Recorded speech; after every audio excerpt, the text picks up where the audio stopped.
the other line, so I'm not gonna hold you. Money on the other line, so I'm not gonna. Yo, ladies and gentlemen, welcome back to another edition of I'm Not Gonna Hold You. As usual, I'm your host, Scott. You know to follow me on Twitter and Instagram at Barberchair Scott. You know to follow H&B Media on Twitter and Instagram at H&B Media TV on Twitter and at H&B Media on Instagram. Follow the Barberchair Network at Barberchair Net on Twitter and Instagram. Visit the website, thebcnet.com. Subscribe to our Patreon, patreon.com/Barberchair Network.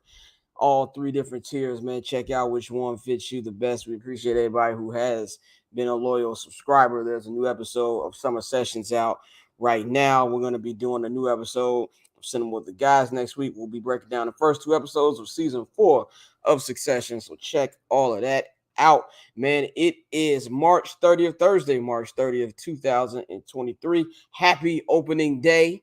As you can see, I'm repping my squad, Southside, all day. You know what I'm saying? White Sox. They're actually playing right now. On the other side of the room right now, they're going against the defending champion, Houston Astros. We're going to get into that later in the show. We're going to get into a little bit of an MLB season preview.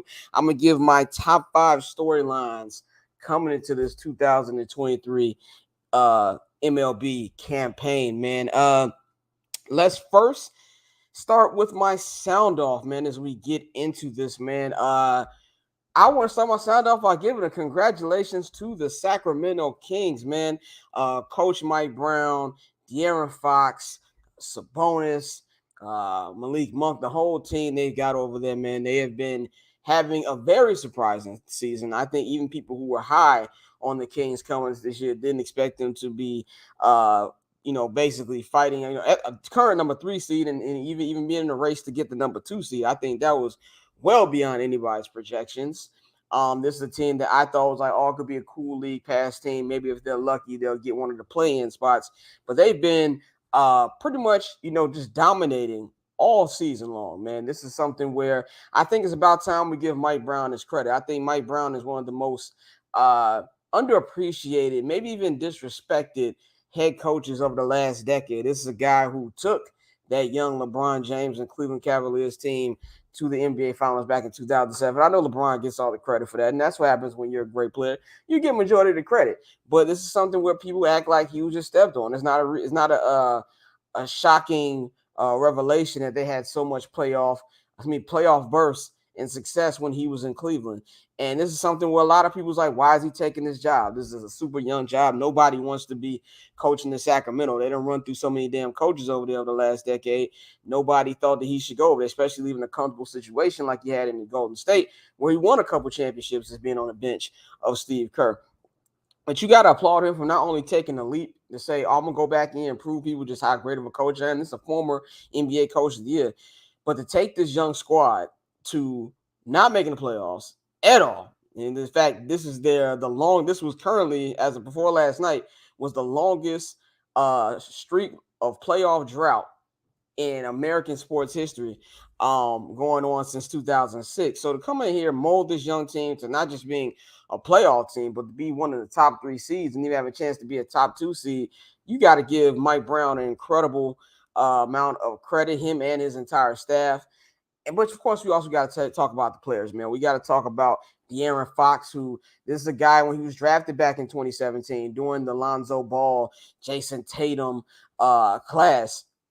And a lot of people didn't really know. Well, they knew like what kind of player he is. Of course, we all know how he showed out on Lonzo in college when they were both in college at the same time. But Lonzo's getting all the praise. And it's kind of crazy how both careers have kind of gone in separate directions. Now, unfortunately for Lonzo, his has been more of he just couldn't stay healthy more than actually, not playing well. De'Aaron is going out there and just been competing on a very high all-star level. He should have been voted in as an all-star this year, like actually picked by the coaches instead of being an injury replacement. But he got in there. Domantas Sabonis, man, he has been incredible ever since he got traded there from the Indiana Pacers. And this is one of the few situations where I feel like that kind of trade helped both franchises. Very rarely do you see a trade where both teams win. This helped Sacramento, helped them become one of the top playoff teams. And now the Pacers have a building block in Tyrese Halliburton. He made his first All-Star team this year. And, of course, we all know the Pacers are not where they want to be playoff-wise, but this is something where as long as you have a young guy to build around, there's a shot for you to get in eventually. And who knows, they might have been a higher a playing team, or even maybe a 16 if Tyrese Halliburton hadn't gotten hurt so many times this year. But we got to give a shout out to the Sacramento Kings. I love everything they've done. It's just great to see that run, to them actually breaking the curse, breaking the drought since 2006. Let's put in perspective of what happened in 2006. May 2006 was the last time they were in the playoffs. April 2006. At that time, I was that was 2006. I was 17 years old.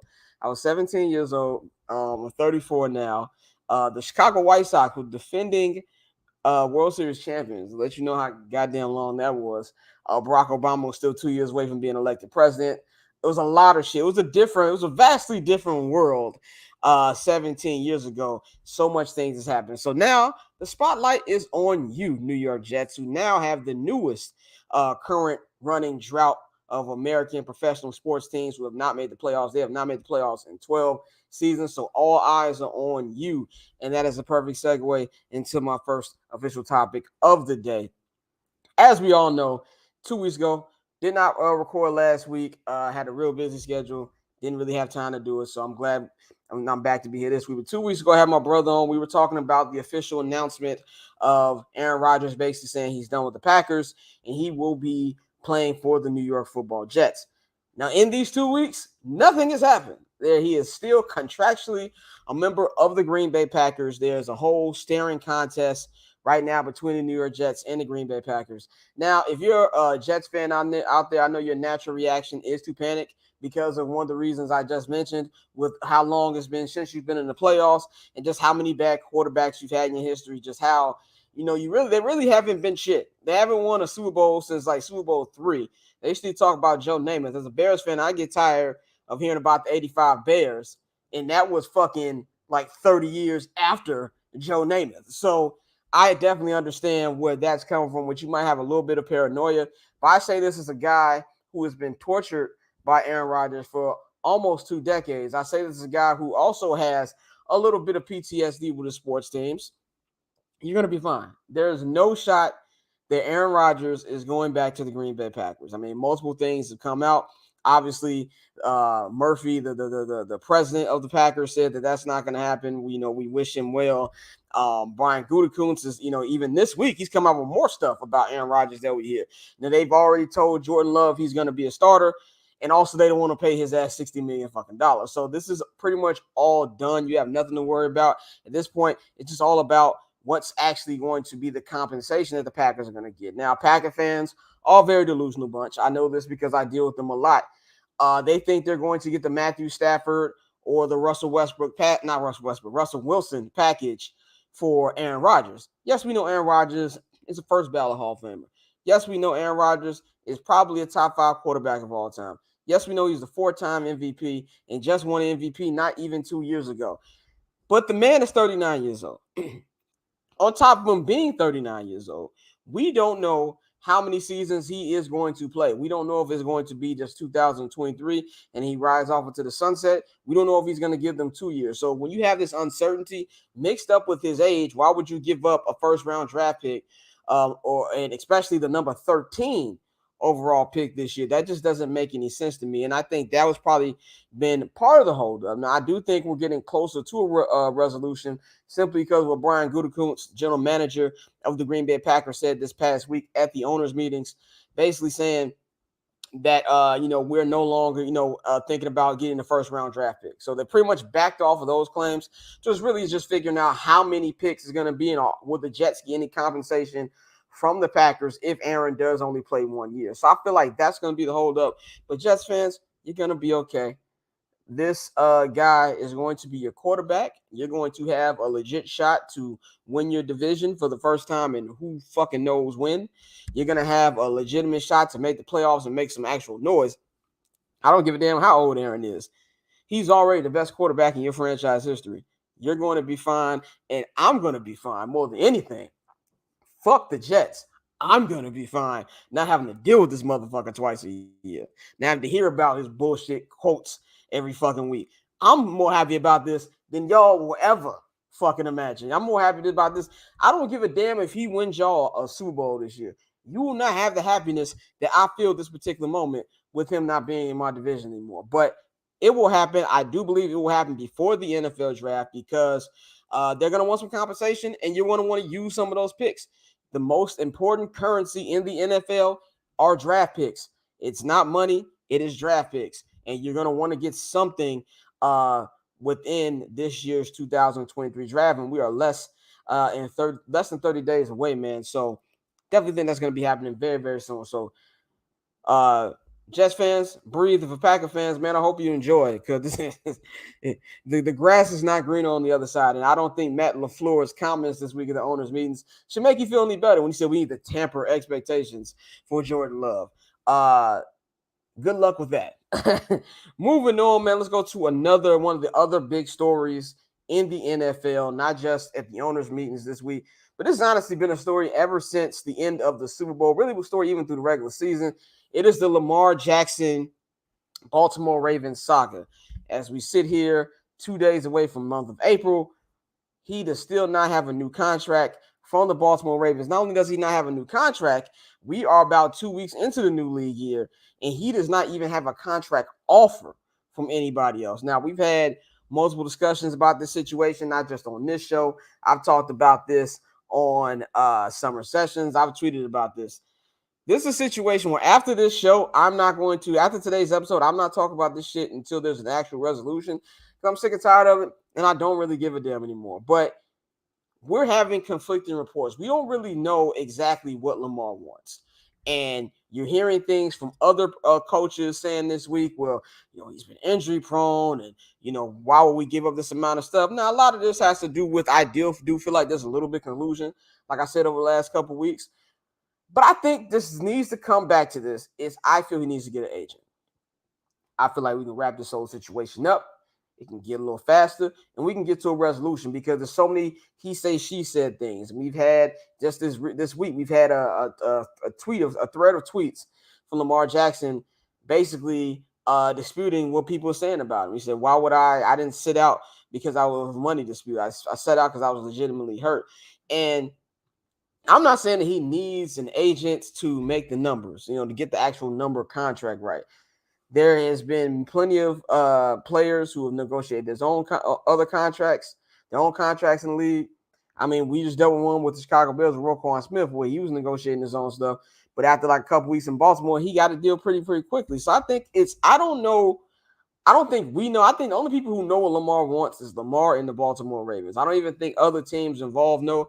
I just feel like the Deshaun Watson or the contract or the Freaky Sean contract fucked the whole game up. And that's something where it was more of the Browns being thirsty. And I feel like the rest of the teams in the major in the NFL don't want to set a precedent. And also, if you look at it from a football perspective too, this is a guy who's been hurt. Like, I'm not saying that should be the reason that you should stray away from him. I do think it's bullshit when you got teams like the Atlanta Falcons and the Washington Commanders and the Las Vegas Raiders act like they didn't need him. He could have dramatically helped your roster. I don't give a damn what the injury concerns have been, especially the Atlanta Falcons. Will be perfect for not only that team and that situation, but for that city. So I feel like if he gets an agent, at least he can just help narrative-wise. What does he want? What does he want? Well, that is really what this comes down to. And the trade request that he put in that announced this week, it was actually put in about a month ago on March 2nd, has not been, it's pointless to me because there's no reason for a trade. He is an unrestricted free agent technically. He can go out there and get another deal. So there's another team you want to go to, you can do that. We're just not having any contracts that we've heard about. Now, I don't know if he's out there doing the Odell. I heard Rich Eisen suggest this. Odell is at these owner meetings, shaking hands and trying to see what the market is. Now, I don't know if Lamar is doing this behind closed doors. I mean, we shouldn't be getting Twitter alerts from Aaron Rodgers hearing that Meek fucking Mill is getting in contact with Robert Kraft saying Lamar wants to play here. Like, Lamar Jackson is Lamar Jackson. This is a former league MVP. I'm pretty sure if he doesn't have a Robert Kraft or a Jerry Jones or, a Mark Davis or, Arthur Blank phone number, he can get their fucking phone number. That's not it. So I feel like I don't know what he's doing. I don't know if this is something where he's knocking on these people's door that we're not seeing and he's just not getting the offers he wants. I don't know what's going on. I feel like an agent will really help speed this process up, just even from a narrative perspective, would help him get the deal that he's seeking. Because right now, it just feels like it's a standstill. The Ravens aren't going to trade because they're willing to trade if they don't want to match the deal. We all know what the price is. The price is 2 first-round picks. So this is something where it's also a staring contest. But unlike the Aaron Rodgers situation, we don't know. I don't think nobody knows what the fuck Lamar wants. I don't know what he wants. And I feel like that's got to be something that's got to get cleared out right away before anything happens. And now this comes to the question where, let's just say he is doing this. Let's just say he isn't getting the money or the offers that he wants. Is he going to sit down? Is he going to not sign the franchise tag and decide to sit out? There's so many different ways this thing can go. But I think the closer we get to draft, just like similar with the Aaron Rodgers situation, that hopefully we will get a solution. But I feel like he just needs to go ahead, bite the bullet, get an agent, and let's wrap all this shit up, man. And for everybody too, like, well, you don't need one. I'm not saying that the boy is dumb. I'm not saying that anybody he's around can't take care of this stuff. But if you want to get a deal done quicker, I think that might be the best move, man. So that's all I've got on that. That's pretty much all NFL we've got today. We got a couple NBA topics, man. We are officially less than 2 weeks away from the start of the NBA play-in tournament, man. For anybody who has been living under a fucking rock and has not been watching the NBA the last 2 seasons and not knowing what the hell the play-in tournament is, you're about to come up on it, basically, with the 7 through 10 seeds fight for the 7th to 8th seed. The East is pretty much set. I think the Eastern Conference play-in is pretty much set. It's just a matter of where these guys are going to be. I think your 4 play-in teams will be the Miami Heat and the Atlanta Hawks, the Toronto Raptors, and the Chicago Bulls. On the West, who fucking knows? Everything from seed 4 to seed 12 right now is in between like 3.5 games. This is something that's going to go down directly to the wire. Now, if we look at what the standings are currently for the Western Conference playing heading in today's game, at the 7th seed, you got the Minnesota Timberwolves, who've been playing some great ball. They got Karl-Anthony Towns back, which I'm happy he's back. I did not know. I didn't think he was coming back this year. I thought he was cooked, but he's been back. Anthony Edwards has come back from that ankle, twisted ankle that did not look good when he did that about a week ago, but he is back in the lineup. This is a team that's 39-38, 5-5 in their last 10. Had a tough loss. Tough loss last night against the Phoenix Suns with Kevin Durant coming back, but they are the 7th seed. They are a half game up on the number 8 seed, which is the Los Angeles Lakers, who are 38-38. The Lakers are 6-4 in their last 10. They had a nice double-digit win against Chicago Bulls last night after the Bulls beat them in Los Angeles. LeBron James has been back for 2 games. Didn't look too good on Sunday. He looked back looking like LeBron that we know last night.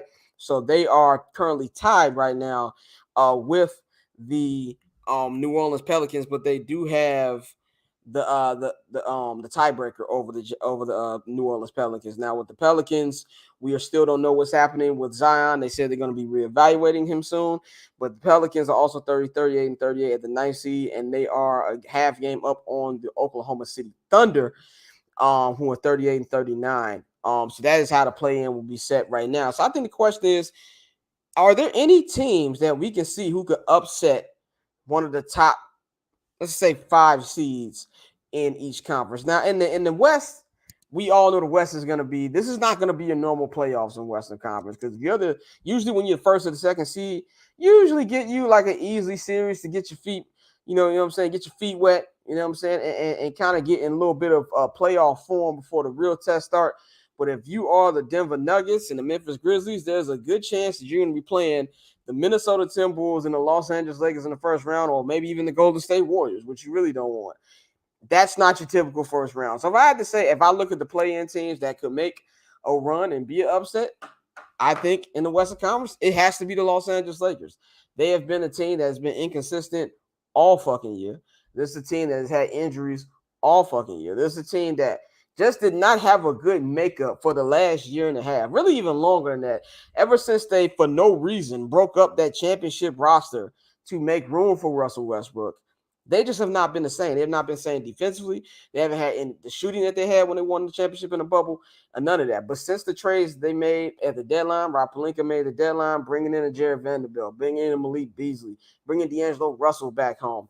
That has helped them out tremendously. They've been one of the best teams since that stretch, getting back in this playoff race, and they are only about 2 games out of the number 6 seeds. There's still a chance for them to miss the play-in altogether and be right in the playoffs. But anytime you have a team with LeBron James on it, with Anthony Davis on it, you have a chance to make a run. And if you're the Memphis Grizzlies or the Denver Nuggets, you need to be praying to God right now that you don't play them in the first round, because this is a team that I believe that they could lose a playing game. Like, they've lost a playing game to the Timberwolves as the set right now, would not shock me. But if you get them in a 7-game series, you have a guy like LeBron James who's been there time and time and time again, I'm not picking against them in that type of series. So I do feel like there's a path for the Lakers to at least make it to a Western Conference final, just because of the veteran leadership and talent that they have on their team. So I'm going to say the Los Angeles Lakers right now is the team that I feel will be most equipped to make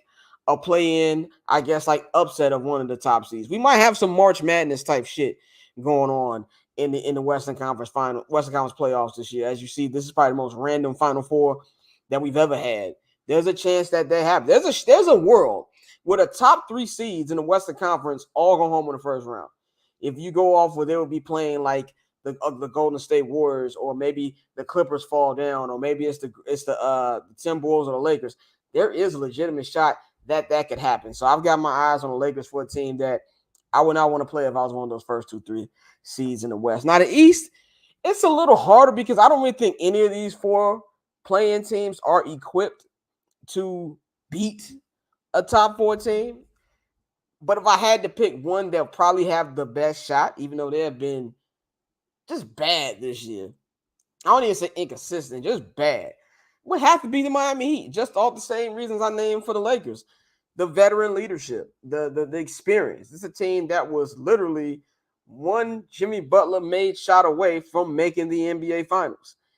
This is a team where in the playoffs, they just know how to play playoff basketball. You got one of the best coaches of this generation, Eric Spoelstra. You've got a guy like Jimmy Butler who is just very tough to beat in the playoffs. Regular season Jimmy is whatever.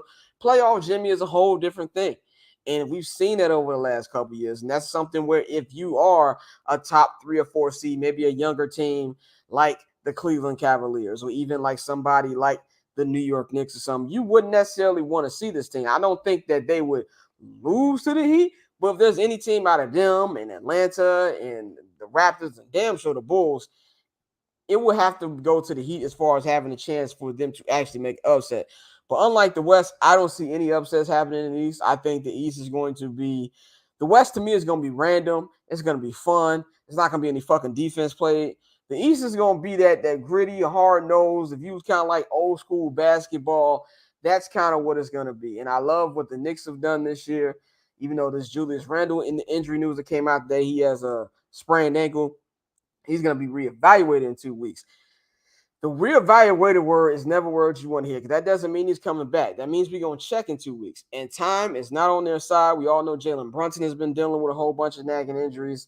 But to have a guy who's been one of your best players, top 2 best player for you, not even being able to, we don't know if he's going to be able to start the playoffs, is a massive, massive blow. But as good as they played, as good as Cleveland's played, as good as, not Atlanta, but Philadelphia's played, this is a 2-team conference. Then we actually get a preview of that tonight in Milwaukee between the Bucks and the Celtics.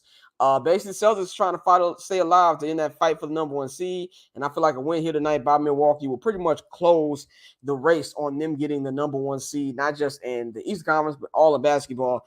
To me, it's a 2-team race, and I really don't see any team in the play-in or even higher than them making an actual upset. But if you're looking for something, I'm not a betting man, but if you're looking for 2 teams that I think could possibly do it, it's the Lakers in the West and it's the Miami Heat in the East, man. So I'm really excited to see that. I'm really excited to break that down.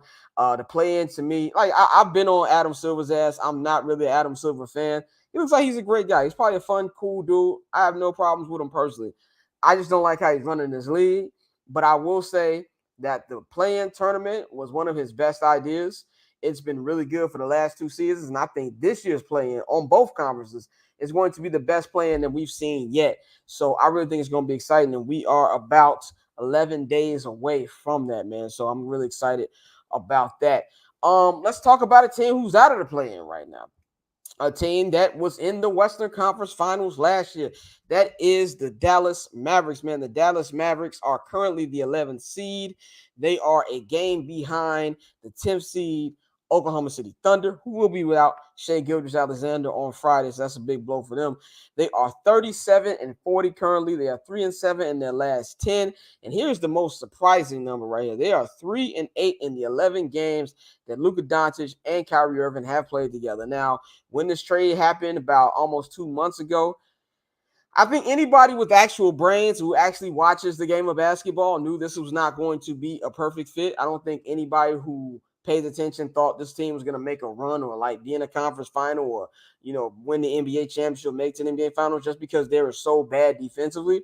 But I think we drastically underestimated just how bad defensively this team is with getting rid of the guys they had like Spencer Dinwiddie, and what's my man? My man, I'm losing the four. I'm losing my man. Pappy can put the name in there right now.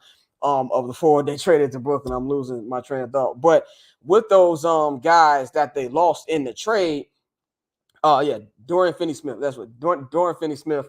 They're the guys on the team who were playing the best defense. It's really hard for them. They can't guard a fucking chair right now.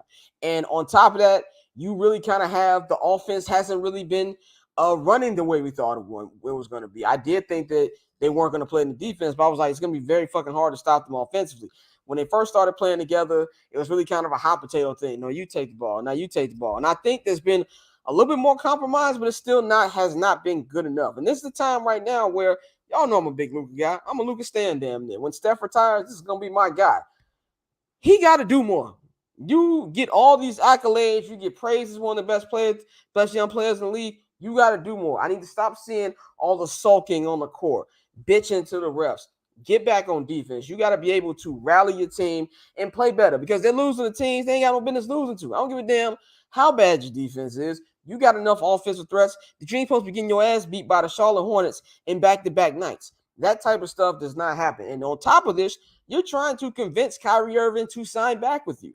And he's going up there talking like Shawn Michaels in 1997, talking about I lost my smile. Like, come on, Luka, get your head in the fucking game. I don't want to hear this as somebody who's a fan of Luka, and I'm pretty sure if I was a Dallas Mavericks fan, I really, really want to hear this shit. Jason Kidd has got to take more accountability. The whole team has got to be better. For this team to not even make the play-in and let teams like the New Orleans Pelicans, who have been straight up ass since Zion Williamson got hurt, a team like the Oklahoma City Thunder be better than you and make it in a play-in over you will be a drastic failure. And I feel not only would they lose Kyrie Irving to free agency, then the Luka Doncic leaving the Mavericks clock will officially start if this team does not make the play-in. Now, I don't know if they're going to make it. I have no grounds to say that they will make it. But I do think that when it's all said and done, I hope they make it. I think it will be dope. I think anybody, when you watch the playoffs or play-in, you want to see as much high-quality star talent in the playoffs. We ain't seen Kyrie Irving, really in the playoffs for like 2 years. Yeah, he was in there last year, but they got swept in the first round. You want to see Kyrie in there. More importantly, you want to see Luka in there. Luka had a great playoffs last year, what he did to the Utah Jazz, when he came back from the injury, especially what he did to the fucking Phoenix Suns in the second round, and having competitive games with the Golden State Warriors in the West Conference Finals, you want him in there. So I'm really interested to see if they can rally together, get together these last 4 or 5 games because they need to make this play-in. I think this play-in is very influential, very important to the next couple years of this franchise because you might lose not one, but both of your best players if you don't make it. So I feel like all the pressure is on the Dallas Mavericks, and we're going to see if they're going to let the pressure crack them, man. But right now they are playing god-awful, and they need to get that shit together. Another team in the play-in, the beloved, my team, Chicago Bulls. It was great to see them up close this week when I was covering the Clippers game. I did think they were going to get their ass kicked for a couple reasons. One, Los Angeles nightlife is undefeated. When they blew out the Lakers on Sunday, that game was over by like 3 p.m. Pacific time, and their next game wasn't until 7:30 the next night. I knew it was going to be a long night, and especially when I showed up to the arena around 4:30 and the team bus was just pulling up. That usually doesn't happen. Yes, they got rightfully smacked, but since they have gotten Patrick Beverley in the last 17 games, they are 10-7, which I know the bar is in hell with this Bulls season, but it's been a drastic improvement. They have been the number one defense in the NBA since January 1st. And Zach LaVine finally looks healthy. Finally looks engaged. And I think that, of course, we know Patrick Beverley is not the caliber of player that a healthy Lonzo Ball is. I'm not comparing the two. Lonzo can do a whole bunch of better things, but to have a guy who have a ball handler and be a point guard and just helps Zach get easier shots, I think has been magnificent and has helped this team a lot. And I'm not saying this team, the biggest problem with the team is I feel like them just making a play in is good enough for this particular group, even though it's a far cry from last year and a far cry from when I'm sure AK and Mark Evans was thinking about when they put this team together 2 years ago. But they're going to run into a math problem. Like the math problem here to me is the 3-point thing. This is 2023. You can't shoot the number of threes that they shoot or miss the amount of threes they miss and be competing on a high level. You can get away with that for a nice stretch of game. I think this 10-7 record has been cool. If there's anything, this team has actually been watchable these last 17 games. And it has not been watchable this entire fucking season up until that point. That's for that, as a fan, that's sort of a win. For the Bulls, they just need to get to the play-in, see what happens, and go home because they have to drastically change this roster. They do not have a favorable cap position right now. There's a couple people who might have to bite the bullet. What's going to happen with Nikola Vucevic's contract? What are they going to do with DeMar DeRozan? There was still rumors of them trading Zach LaVine at the trade deadline. There was rumors that LaVine was upset about it. And now we got the Lonzo Ball thing. Well, Lonzo Ball just had his third surgery, recovering from that. The doctor said hopefully he will return to his playing career. He's trying to do something no NBA player has done before. Look, I'm an optimistic person. I hope for the best, but I think he's cooked. So now you have to fix the point guard position. You know what I'm saying? What are you going to do about that? Are you going to go out there and spend money and go get you like a Fred VanVleet or something like that? So while they have been enjoyable, and I think that if anything, Pat brings a kind of a level of an attitude or a leadership or a spark in that locker room that they have not had all season, it's just not really enough to put any type of real ripple into it. Because let's just say if things started there and they have their playing game against Toronto, they beat Toronto. Maybe they beat Miami or Brooklyn or Atlanta in the second playing game. And then you're prized. You get to face the Milwaukee Bucks and the Boston Celtics. 9 times out of 10, you're going to get your head cracked. So there's only so much they can do this season. But I do feel like they're showing a little bit with getting an actual guy who even just handles the ball. I wouldn't consider Pat Bev like a traditional point guard, obviously, but just having somebody who can handle the ball and get DeMar and get Zach easier shots. If you could take this core and actually surround it with shooters and some actual 3-and-D type guys, then I think you got you a nice little middle of the road Eastern Conference team you can do what the Knicks did this year. You know what I'm saying? You can do what the Cleveland Cavaliers did this year. And that's something that's really not going to be fixed till the offseason. But at least the Bulls are playing acceptable basketball right now. And I think, if anything, that's just a credit to Patrick Beverley. I know a lot of people. One thing I love about Pat Bev, he really gets people in their feelings with the whole little "you're too small" thing. And, people posting the response from Austin Reeves, which I enjoy. That's what sports is about, getting your look back. But it's something with Pat Bev, it's just intangibles I feel like he brings to a team. And when people say that, people take the Russell Westbrook, Pat Bev trick y'all type thing, I think that's not true. Now, I might be Chicago biased here, but I think he's a good player and he can help a lot of teams. And I feel like there was a lot of teams who wanted to get him when he helped hit the market. And that's something I feel like he will be. He'll get a nice pretty penny this offseason. I don't know if it'll be from the Bulls or somewhere else, but I really, really enjoy what Patrick Beverley has done for this team to even get this team back in the playing race. They were looking like they was going to just miss it all together up until these last couple weeks. So salute to the Bulls, man. Now, man, we're gonna wrap this up like the last topic. Not too much to go over this week, but it is the start of Major League Baseball season. A new road is there. I want to know White Sox and Astros right now. Astros getting their championship rings. They're in a deadlock right now, no score. This is one of my favorite days of the sports calendar. Football is obviously my favorite sport. Baseball is number 2. Baseball is something where I feel like I only know like 5 black people who actually enjoy baseball. Baseball is an acquired taste. I'm not gonna sit up here when people tell me baseball is boring. While I disagree with them, it's not something I'm gonna argue down in because I understand. And I feel like if I wasn't taught to love baseball at a very young age, and my dad took me and my brother to games when I was a kid, and going to all those games that then it was Comiskey Park. I don't think I would have loved it as much as I do now. So I definitely understand opening day, the optimism, hearing the crack of the bat if you're at the ballpark, all the food, the alcohol. I think a baseball game is the best live experience in sports. This is just one of the special days, man. I've been watching baseball all day while I've been working, so it's been fun. So it's a lot of different things coming into this season. Houston Astros are the defending champions. So I'm going to break down my top 5 storylines coming into this 2023 campaign, man. Start with number 5. Young teams that could potentially make a leap. And I'm looking at 2 teams right now, the Toronto Blue Jays and the Seattle Mariners. Both teams were wild card teams last year, came in second in their division, the AL East and the AL West. Really exciting young cores. It's been a decent amount of free agency.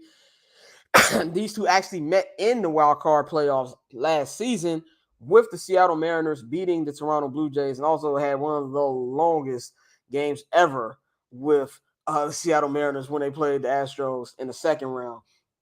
Are they going to be able to make that next leap and actually make the ALCS, potentially make a World Series? Are the Toronto Blue Jays going to actually get in, win the division from the Yankees, and actually host the first round playoff series? Are they going to actually win a playoff series? They've got a lot of great talent. Vlad Guerrero Jr., we know how great he is. Bo Bichette, everybody they've got over there. I'm really got my eyes on them. Are they going to be the next thing? Because one thing about not just sports windows, but really baseball windows, they don't stay open long. They don't stay open long. So you have to take advantage of when you got the opportunity. And this is year 2, actually year 3 for Toronto, and something's got to shake. And I think if there's any 2 teams that can make that leap, and we look up and it's October and we got the championship series going on in the AL, NL, these are 2 teams that I feel like could be there. So that's the 2 teams I'm looking at for right now.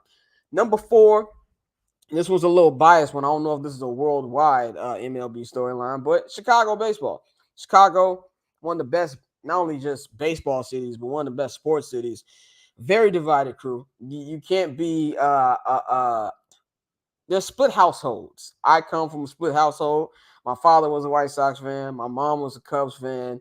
It was really just about, my mom tried to make me a Cubs fan. There's actually pictures of my mother's house of me in a Cubs outfit, which I want to remind everybody that I had no jurisdiction over. I was like fucking 4 years old, so I just wore what my mama put on me. But then I was introduced to the White Sox. I saw Frank Thomas playing. I saw Ray Durham and Paul Konerko and, Jose Valentin, even when Jose Canseco bitch ass was on the team. Like, I just remember those days, and made me such a big White Sox fan. And now the eyes are on both teams. The Cubs had I think a cool offseason. Definitely not the splashy offseason that a lot of Cub fans, a lot of media members thought they would have, because it looks like the Ricketts are just another cheap owner in the lineage of Chicago sports cheap owners, and didn't want to go out there and get the high price guys. Now, no disrespect to Dansby Swanson. I think Dansby Swanson is a really good shortstop. I think Dansby Swanson was very impactful and very important in that in that Atlanta Braves run to the 2021 World Series. I just think he was the Carlos Boozer of the shortstop market. But they got him. They got a lot of young talent. Just re-signed their second baseman, Nico Horner. They've got a lot of young talent over there. Can they make a little wild card round? Is this going to be the beginning of the next run of Chicago Cubs baseball? We all know the run that happened when they won the championship in 2016, like I said, about championship windows. That window closed a lot faster than even I thought it would close. They won in 2016, got eliminated in 2017, and they just have not been back to a conference, to NLCS since. They're trying to rebuild it here with a new championship core. All eyes on them. But I really think the most eyes on my favorite team, the Chicago White Sox. Now, the eyes on them because they've been disappointing. This is a team that they started a rebuild, started everything from scratch back in 2016, trading Chris Sale, trading Jose Quintana, and going out there to get these big prospects like Yoan Moncada, like a Michael Kopech, like an Eloy Jimenez, signing Luis Roberts, signing a lot of these big international phenoms. A lot of things have happened. Injuries to the top guys. Signing a geriatric manager who was way past his prime, wasting 2 seasons in that. Being lazy, just a whole thing. They've really just blown these last 2 seasons. Now, to me, it's kind of put up a shut up time for this Chicago White Sox team. I feel like this is a talented team. I don't think I didn't enjoy their offseason at all. I feel like there was a lot more things they could do. They did go out there and sign Andrew Benintendi. And they actually have 3 actual outfielders now. And I think to any regular baseball fan, like, well, duh, you're supposed to have a team full of outfielders. Not for the White Sox. Ooh, these motherfuckers like putting first baseman and second baseman in the fucking outfields. So that's going to improve, I think, just by having a manager who actually is going to run a consistent lineup. Tony Russa had the old school giving players games off every other fucking day, and it wasn't a consistent lineup. I think just having a consistent lineup, a manager who's actually awake in the dugout, making moves is going to help them tremendously. And they've had some of the worst injury luck over the last 2 seasons. I feel like something has got to give this year for them to be able to actually live up to their potential. Now, I've got them finishing winning 90 games this year. I think they'll win the division. This is not a division where I think it's a weak division. I think it's probably the worst division in baseball. They lost the division by 10 games, but that number is very I guess it doesn't tell the story. This was a team that was within 2 games with like 2 weeks left in the season, and they just completely took their foot off the gas, and Cleveland ran it up. This is a team I feel like is more talented than Cleveland, and if healthy, I think they should win the division. What they do after that, who knows? No outcome in this White Sox season would surprise me. If they come out hot, win the AL Central, and make it to like the ALCS or the World Series, honestly would not shock me. If this team start off hot and fell off the fucking map in the second half of the season, missed the playoffs, would not shock me. It would not shock me if this team was so bad that they're selling off assets like Michael Jackson by fucking trade deadline. There's no outcome in this season that would excite me. I've never seen the fan base be so pessimistic coming into the season. Rightfully so. The front office and the players have not given us anything to be excited about over the last calendar year. If anything, this is a time where they have to step up and say, last year was a fluke. We're still a very talented team. We still got a good of a shot as any other team to win the World Series. So my eyes are on them, and I think the world's eyes on the White Sox too, because I won't call this rebuild a failure yet, but they're pulling up the failure boulevard. They're in striking distance. So this year, put up a shut-up time for the White Sox, man. So that's my number 4 storyline. Number 3, this could be number 1, but number 3, the rule changes in baseball. We all know about the pitcher's clock, where you have to get your pitch off within 25 seconds. If you're a batter, you have to set in your stance by a certain time, or you're going to get called for a strike. I know there's been a lot of people. It's been really polarizing in spring training. Some people like it. Some people love it. I love it. I think it's amazing. I think it's going to help. And even look at today, the times of these games. You have games that usually take 3.5 to 4 hours. We're ending in 2.5 hours today. It's beautiful. We need to speed this game up. It's helped. Yes, there's going to be kinks, but I do think this is something that within a month or 2, we're not going to be complaining about. And this is something where Rob Manfred, who I think is the worst commissioner in sports, this is the one smart thing he's done. And I think this is going to help out tremendously. So I'm really seeing who's going to be the first team who loses a game because they fuck up that, or the you can't throw from your mound to first base more than 2 times rule. A lot of things, but I do think this is the advancement in the game. One of the few things the MLB has done to actually advance the game. I love it, and I think it's going to work in amazing ways for Major League Baseball. Number 2, I feel like every year for like the last 6 years, maybe even longer for this particular team, we've been talking about the Los Angeles Dodgers and the New York Yankees. The New York Yankees, who are the Lakers of baseball, as I like to call them, have not won a championship since 2009. It's a long time ago. And for Yankee years, for a regular sports team, for regular sports fan, 14 seasons ain't that long. But for the Yankees, that's a fucking eternity. You got 27 championships. You're used to a certain standard of excellence, certain standard of winning. They have not done that. This team has been a complete and utter disappointment in the playoffs these last 6 seasons. Aaron Judge went out there and broke Roger Maris' record, didn't do shit come playoff time. Are they going to finally live up to expectations and make the World Series? They haven't even made one since then. Are they going to do that? The Los Angeles Dodgers, yes, I know they won the the championship in the bubble. But it was, you know how I feel about that, man. It was a 60-game season, whatever. Since then, they've still not doing it. They have yet to do it with actual people in the crowd. Are they going to do it? This is a team that won 114 games last year. They didn't do shit in the offseason. Lost a couple players, lost their starting shortstop, Gavin Lux, to a torn ACL in spring training. He's not playing. And now they've got, I don't feel like for the first time ever, in a long time, at least in a decade, they're not the favorite in the NL West. The favorite is the little brother San Diego Padres, who've been acting like a big market team by signing Juan Soto, trading for Juan Soto. They just re-signed Manny Machado, giving him an extension for a massive contract. We all know about Fernando Tatis' contract, and he is only going to miss 20 games. That's not even all of April. He's going to be back before the end of the first month.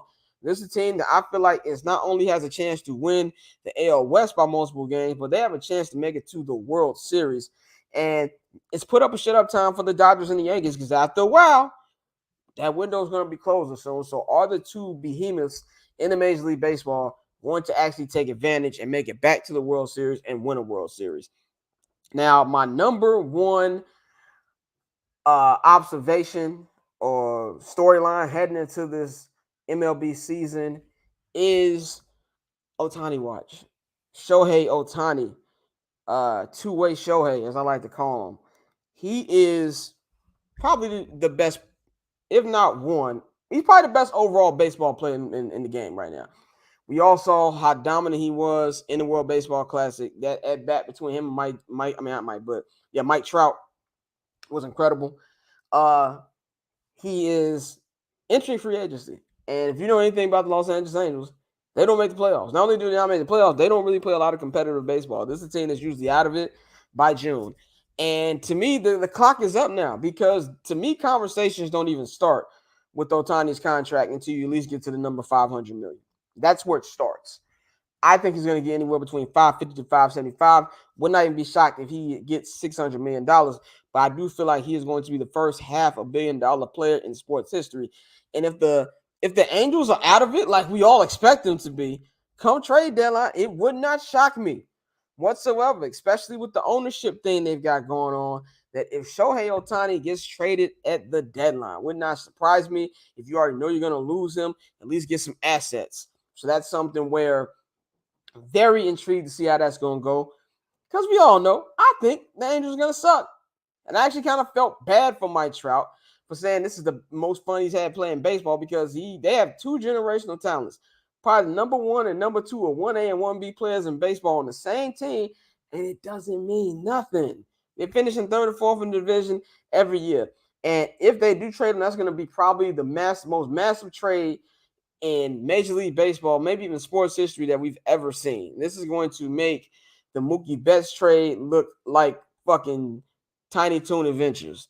And everybody shot their eyes on the Angels because everybody's going to want Shohei. Everybody's going to want Shohei because he is going to be massively paid. And that is my number one observation coming into this season, man. That is all I got for y'all, really. My Goofy Mog of the week.